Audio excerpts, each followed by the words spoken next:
Another method for analyzing fingerprints is through a process called iodine fuming. In that jar, at the bottom, you can see that we have iodine crystals. Now, iodine is an interesting element in that it sublimates. It goes from a solid to a gas without stopping in the liquid stage. Iodine gas is currently in the jar. It's what's giving that jar the purple brownish color that it is right now. Iodine gas also really likes to attract to the oils and sweat your fingerprints leave behind.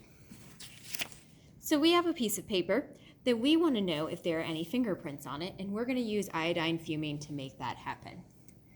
Now, iodine gas can be toxic in large quantities, so we do want to make sure we're being careful and not breathing in the iodine gas. So you can see that I'm leaning very far away.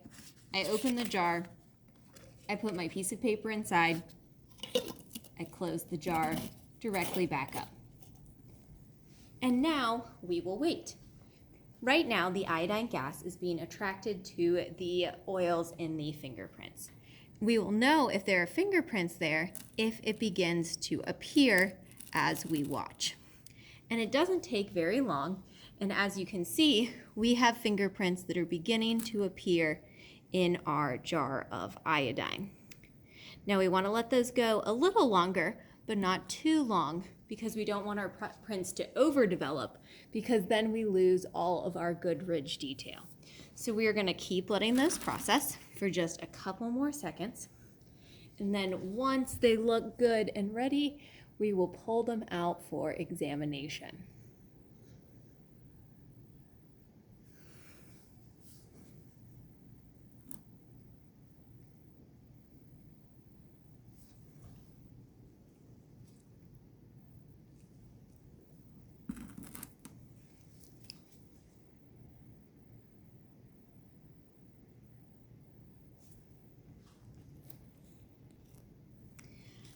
Now that our prints have gotten nice and developed, we are once again going to carefully open the jar, making sure not to inhale any iodine gas.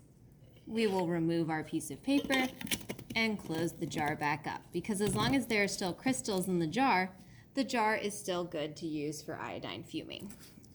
Now let's take a look at how our fingerprints turned out. So we can see that we got some really good detail on our fingerprints. We can make out the patterns of each of them, and we can make out some minutia characteristics if we look close enough. Now remember, something tricky with iodine fuming is these prints will eventually disappear. So I would need to spray them with starch to make them stay forever.